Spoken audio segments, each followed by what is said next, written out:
to all these businesses.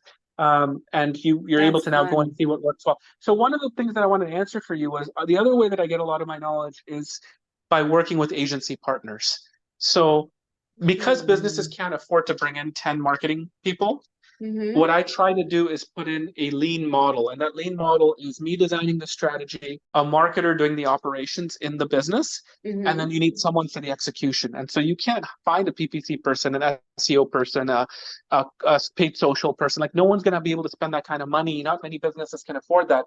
So I try to bring on agency partners that I think are really good in those areas. Okay. Well, I don't get to, but I mean, I get to make the recommendations or whatever. And then basically, if the business believes in what I'm saying, then when that partner comes on board, I then you start to ask questions, right? So when your PPC person is doing these channels, you're looking to see what they're doing. When they're doing SEO, you're trying to understand what they're doing. So a lot of my knowledge also comes from just being a little dangerous enough to ask the questions for these very specialized firms that do this for multiple clients. And then that also gives me a little bit more knowledge around how they're thinking about stuff. That's brilliant. And that's why I like talking to people like you and other people that I will interview for my regular like podcast. I learn so much. Like, so when we do SEO, for example, I'll focus on it for 1 month and I have different experts, 4 experts in the month. And the different aspects or elements or perspectives that they're coming from SEO, and they're all each really good. I'm like, wow, I have a treasure trove of information talking to these specialists. Okay. And then so how happy are you? Do you like what you do? Yeah, because are you planning to stay there? Are you gonna leave or you sound so brilliant. I wonder, they're very lucky to have you. I hope to work with I told you that years ago. I hope to work with you doing something sometime again because yeah, your brain is I've met a lot of marketers, but yeah, your show is sweet. So yeah, what's it like corporate life? What are some of the struggles or shitty parts? And would you go anywhere else? Like what are other do you talk to other VPs, SVPs? Do you talk to other marketing corporate people? And I know you have 5 minutes, so we're good. No, that's okay. Don't worry. I think, Jizzy, it's the most frustrating part of being in the role is you are a salesperson because at the end of the day, you're constantly trying to nurture a relationship into asking a business to invest in you and give you the money so you can go and put a program together for them. So lots of businesses are so underinvested in sales and marketing, and they don't have the education behind how to do it correctly. That a lot of the times, even though I know I can go in, if someone said to me, here's 10% of my net revenue, go take that, Imran, and make our pipeline good, and we'll get out of the way. That would Mm, be my dream. That would be my dream because I would have the funding that I needed to go and do whatever I needed. But part of the problem is if you try to go to them with your entire plan, that they get sticker shock overwhelmed. that Yeah. sticker shock for them on the price, they'll shut you down. So what you have to do is in that framework that I told you about, the go-to-market strategy, you have to look at their budget and go, I can't do all 8 things. I can't do your addressable market, your brand, your demand gen, your ABM, your reporting, your expansion revenue, your customers. I can't do it all. So based on the budget you've given me, this is what we're going to do in year one. We're going to First, refresh your yes. brand. We're going to get your SEO. We're going to get your PPC. We're going to start getting leads coming in. Year two, we're going to switch to account based because now we have a prospect database to go after because you could see the leads coming in. Now we'll get really personalized and we'll build the reporting in the dashboard. And year three, we'll start to really dive into more expansion opportunities. So you can do it. It's just, it's so annoying because you know that you can get them there in a year and a half, but you've Yeah. got to wait twice the amount of time because they're only willing to give you so much budget until they see proof of concept. So, Results. and Exactly. when you have long sales cycles where it's like the year out, How are you you've, gonna you've do got a that? really big timeline, right? So I think that's the big challenge. I think if businesses just start, it's like you have a roadmap of exactly what needs to happen. It's just taking you so much longer to get there because you have to nurture people along to give you that allowance at each stage. So that's the most frustrating part about it. The most rewarding part about it is to see the look on people's faces when they realize marketing is not just some fluffy creative engine and it's data driven and it's Yes. strategic and it's helping them hit their numbers. That's the big win. And you get to see a lot of different practices that work in one business that you can leverage across another. And you can also see things that didn't work that you don't want to implement in others. So you get to learn from multiple businesses and you get to be exposed to multiple relationship building. And I would say, Jizzy, the four biggest skill sets that I think help in our industry, number one by far is relationship building, which you're amazing at.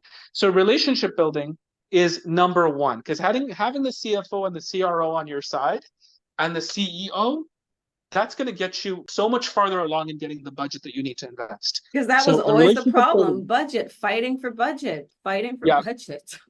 yeah. So the relationship building is huge, and it's I can't emphasize it enough. It's so good. The second is data-driven metrics in a language that they can understand. So helping them educate and understand on how you're showing the value of your efforts, because otherwise they can't appreciate it. So when you're looking at metrics like the stuff we talked about, or even if you're really mature and you're looking at lifetime value or cost of customer acquisition or all of that, you have to find a way that you almost feel like you're educating those stakeholders on marketing, because they're going to have so much more respect for you when they realize that you're data driven and you're in that bottom line thing. So that would be the second biggest thing that I think I've learned. The third is to really test new things, but test on a very small scale before you pilot. So we spent $7,500 on a little dinky test. Everyone was annoyed. No one got any meetings. I'm like, you guys spent $7,500. Why do you care? They're like, yeah, it's not doing it much. We got 4 meetings. And out of the 4 meetings, one turned into a big deal. That's, I don't know, $3 to $5 million in There you average go. contract. Yeah, So it's like that was you taught me $7,500 about that spent, too. You taught me about right? testing because you're always frustrated. Like, can we put aside $2,500 a month for testing? So that is a Yeah. part of my model now, and I got that from Yeah, you. yeah. Thank you, Jizzy. And I think the last part is presenting and having strategy sessions and workshops where you're building individual relationships for that workshop with the product person one-on-one. And then you're building it with the customer service person one-on-one. And then you're building it with the salesperson one-on-one. And why am I saying one-on-one? I'm saying one-on-one because everyone wants someone to listen to them. And the product people are like, oh, sales doesn't listen, blah, blah, blah. Marketers just go market whatever they want. The salespeople are like, I need all this help. I'm not getting enough leads. No one's helping me. I'm doing it all by myself. So everyone's got something to complain about. So when you start talking about the individual groups one-on-one, you get so much insight on their pain. And this is the sales part of it. And you're able to relate to the pain, and you're able to teach them something different about how to address the pain through the go-to-market strategy. And then when you bring them in a room together to do a workshop and you're selling them back on their pain, they're all nodding along because they're not going to argue with themselves. This is stuff that they've been waiting for someone to say. And then when you build an alignment around, hey, your product roadmap's not aligned with how we're marketing it, here's why. Your sales teams doesn't think they have good leads, here's why. The marketers don't feel like they have a bridge, here's why. You have a go-to-market challenge. All your teams are isolated, and these are the gaps that we see. And now everyone's nodding along because you've talked to them individually, you know what their agendas are, you know where they're trying to get to. And then when you start to build a plan, they're all on board because they're like, wow, someone's listening. And then it starts to create alignment between these three groups. And then it goes away from saying you have a sales problem or you have a marketing problem. It starts to make the business think about, oh my God, maybe our go-to-market approach is completely not thought out because we are operating on all these silos. So that's where it starts to become a little bit helpful on the relationship building side. This is why I've rambled companies so need much. people. No, you didn't. But you're just so smart, and any company that would hire you is just in good hands. I'm so proud of you being one of your SVP of marketing. How many people do you have on your team, and do you have everything out to agencies? And anytime you need anything, like, I love working with you. If you need whatever, I would love working with you. You're so smart. But yeah, so how big is your team, and who executes all this stuff? Yeah, so Jizzy, when I was at my company that I told you about earlier, when I joined here, I had a pretty big team. I had a team of 8 marketers and 3 BDRs. But when I joined the portfolio, where you would think that I would have more people, I had a team of 2. So I was like, what the heck? So I immediately thought, great, I'm out of a job because what am I going to do here? Like, I can't, like, I have more companies and less people. But that's where I think the relationship building made sense. A lot of the businesses just wanted to invest. They just didn't want to make sure their money was going down the drain. So it was a lot of, if I'm not going to get headcount, then the only way I'll get headcount is to convince the businesses to give me the money that they're not wasting in the right areas. So what I did was discovery. I just spent the first month talking to every business, learning the pain, talking to the product person, the salesperson, everything we just talked about. And then I went back and said, this is why you're struggling. Does that make sense? And they'd be like, yep. I'd be like, okay, listen, this is where you're inefficient with your spending today. You're spending them on all these trade shows. There's no ROI. Why don't you give me that money? Let me allocate it for you. And so when they said, yes, we're willing to give you that money, that was the win. So now I couldn't hire a team of 8, right? Because I'm at a centralized level. So what I ended up doing was I got creative and I said, since I can't hire 8 people, I'll pick an agency partner that for the price of 2 headcounts, I can get access to an SEO, a PPC specialist, a paid social, an organic, an ABM specialist, a reporting person, a content writer. I can get that all. So now my model has shifted from being a team of 10 to being me doing the strategy, an operations person doing the day-to-day management, and then And an then agency doing the agency. execution. Yeah. Nice. And so One that's what it agent, shifted to one now. agency doing the SEO, the PPC, the graphics, one agency doing it all. Yes, I tried to find That's good. now, Jizzy, that's you know what? There are different agencies that are specifically good at different things. Like there's some agencies that are only good at ABM, some Mhm. that are only good at demand gen. So it's hard when people tell you they can do it all, chances are they're probably not very good at all of it.